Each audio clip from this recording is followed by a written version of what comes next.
दोस्तों, आज की कहानी है भाभी। जब आप ही आगे से मुझसे बात नहीं करती तो मैं ही क्यों करूं। दोस्तों, कहानी शुरू करने से पहले अगर आपने चैनल को सब्सक्राइब नहीं किया हो तो कर लीजिए ताकि आपके पास पहुंच सके हर नया वीडियो। और बताइए मम्मी, क्या हाल चाल है वहाँ पर के?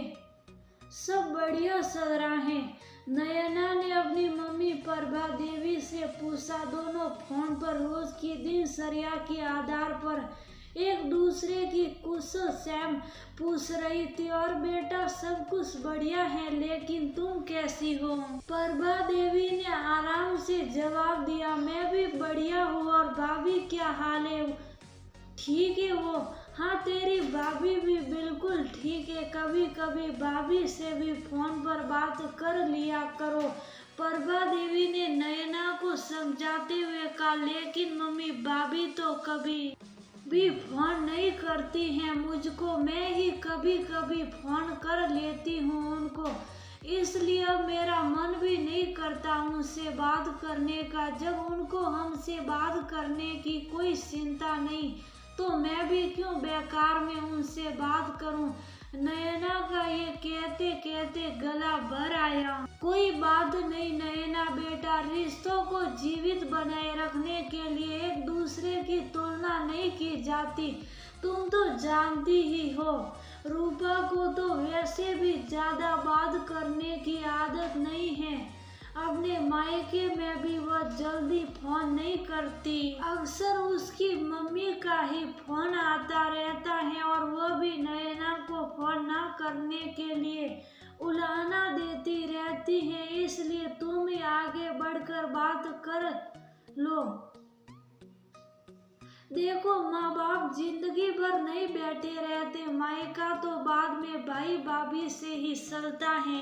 अगर इस तरह मन में भाभी के लिए गांठ बांध कर रखोगी तो अपना ही मायका बेगाना सा लगने लगेगा तुमको, और ना चाहते हुए भी एक दीवार सी खड़ी हो जाएगी तुम दोनों के बीच में।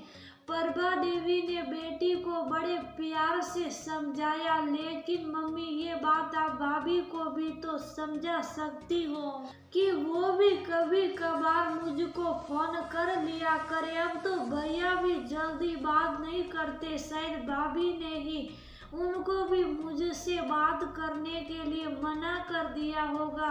नयना थोड़ी उदास सी हो गई। नयना अपने भैया मनोज की बहुत लाडली थी, क्योंकि नयना मनोज की छोटी बहन जो ठहरी। मनोज के पिता का शरीर बहुत पहले ही शांत हो गया था, इसलिए उनके दुकान की भी पूरी जिम्मेदारी मनोज के ही कंधों पर थी। मनोज ने प्रभा देवी से जिद करके ही नयना की शादी खुद से ही पहले कर दी थी और उसकी शादी के बाद ही अपनी शादी के लिए हामी भरी। समय के साथ मनोज की शादी भी रूपा के साथ हो गई। रूपा थोड़ा रिजर्व स्वभाव की, कम बोलने वाली थी, जरूरत से ज्यादा किसी से भी बात नहीं करती। हालांकि ये बात प्रभा देवी को भी खराब लगती, लेकिन किसी के स्वभाव को आप जबरदस्ती नहीं बदल सकते। और उन्होंने सब कुछ समय पर ही छोड़ दिया था, और यही बात वो अपनी बेटी को भी समझा रही थी कि कहीं बेटी के मन में भाभी के प्रति गलत भावना न घर कर जाए। नयना बेटा, तुम अपने भैया की व्यस्तता को जानते ही हो। एक सुबह 9 बजे का घर से निकला, सीधे रात को 9 बजे ही वापस आ पाता है।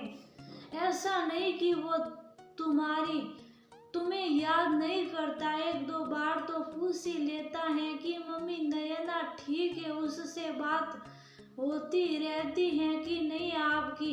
मैं तो बिजनेस में ऐसा फंसा रहता हूँ कि उससे बात करने का भी मौका नहीं मिलता। समय निकाल कर बात जरूर करूँगा। मैं भी उसको तुम्हारी कुशलता बताकर आश्वस्त कर देता लेती हूँ। ऐसा नहीं है कि तुम्हारी कोई फिक्र नहीं करता, बस शायद आजकल के समय में व्यक्ति के पास समय ही नहीं रह गया और शायद शब्दों की मधुरता बनाए रखने का गुण भी कहीं खो गया है। लेकिन अगर किसी से बात करके हमारे दिल को खुशी मिल रही है और हमारे शब्द मधुर हो रहे हैं तो बदले की भावना से ऊपर उठना ही पड़ेगा। मैं सही कह रही हूँ ना बेटा? और मैं रूपा को भी अपनी तरफ से जरूर समझाने की कोशिश करूंगी। प्रभा देवी ने मुस्कुराकर बेटी को समझाते हुए कहा, मम्मी सही तो आप ही कह रही हैं, पता नहीं क्यों हमारे मन में ये भावना घर कर गई थी कि भाभी को ही मुझको फोन करना सही है, बस इसलिए एक सीट सी बन गई थी उनके लिए हमारे दिन में। लेकिन अब मैं खुद सामने से उनको फोन कर लिया करूंगी, मुझको कोई भी समस्या नहीं है, क्योंकि आपकी बातों को समझकर बहुत ही अच्छा लगा। अगर आप जैसी समझदार माँ हो तो ननन और भाभी के बीच बहुत ही सम्मानजनक रिश्ते बन जाएंगे। नयना ने अपनी मम्मी को आश्वस्त करते हुए कहा, रूपा बेटा तुम खुश तो हो ना इस घर में? प्रभा देवी ने रूपा को दुलार कर पूछा। हाँ मम्मी जी बिल्कुल खुश हूँ, रूपा ने भी मुस्कुराते हुए जवाब दिया। और ये बताओ कि तुमने इधर जल्दी में अपनी ननद से बात की या नहीं की?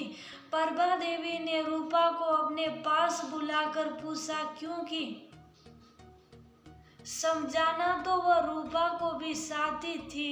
क्यों, क्या जीजी ने आपसे कुछ कहा क्या इस बारे में?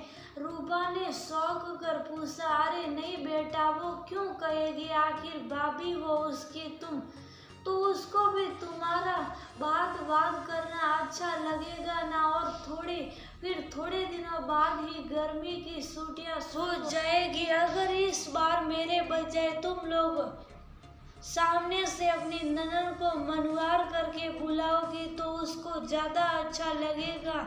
मैं सही कह रही हूँ नारे भाई? हमारे जाने के बाद तो तुम ही दोनों को अपना रिश्ता बांध कर रखना है। प्रभा देवी ने रूपा के सामने भी अपने प्यार का पासा फेंकते हुए कहा।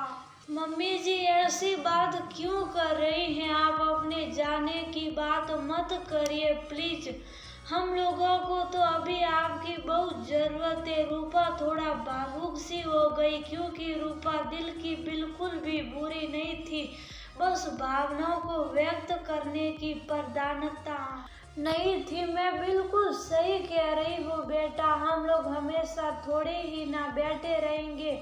समय से पहले ही मनोज के पापा चले गए, मेरा भी कौन भरोसा कि कब भगवान का बुलावा आ जाए। इसीलिए अपने और नयना के रिश्तों को खूबसूरत बनाना तुम दोनों के ही हाथों में है। ये कहते हुए प्रभा देवी की आंखें झिलमिला उठी। ठीक है मम्मी जी, मैं जरूर जीजी से बात कर लूंगी आज। रूपा ने भी प्रभा देवी की बात पर सहमति जताते हुए कहा। और थोड़ी ही देर बाद, हेलो भाभी कैसी हैं आप? नयना ने अपनी रुष्टता को परे रखकर खुद ही रूपा को फोन मिला ही दिया। नयना जीजी मैं तो बहुत बढ़िया हूँ, आप कैसी हैं? अपने हाल साथ सुनाइए। रूपा ने मुस्कुराते हुए नयना से पूछ लिया। बढ़िया हूँ, बहुत दिनों से आपसे बात नहीं हुई तो सोचा आपसे बात कर लूं। नयना ने मन के हर मैल को दूर करते हुए कहा। हाँ जीजी, मैं भी सोचती हूँ आपसे बात करने का,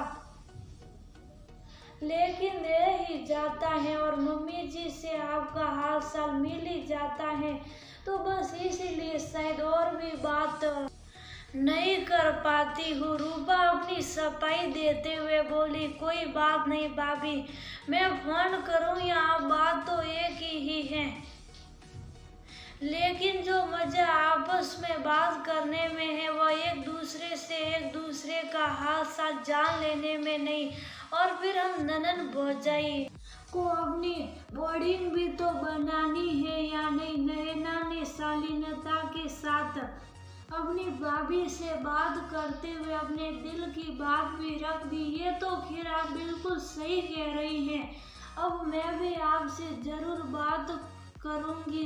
रूपा थोड़ा झेप गई क्योंकि उसने सचमुच अपनी शादी के बाद एक दो बार ही नैना से बात की होगी। और हाँ जीजी, आपसे एक जरूरी बात और करनी थी। रूपा ने बात को पलटते हुए कहा, बताइए भाभी, आप गर्मी की छुट्टियां शुरू होते ही कुहू को लेकर आ जाइएगा।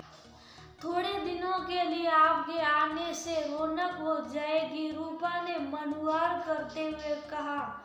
नैना समझ गई कि कहीं ना कहीं जरूर मम्मी ने ही भाभी को ही समझाया होगा।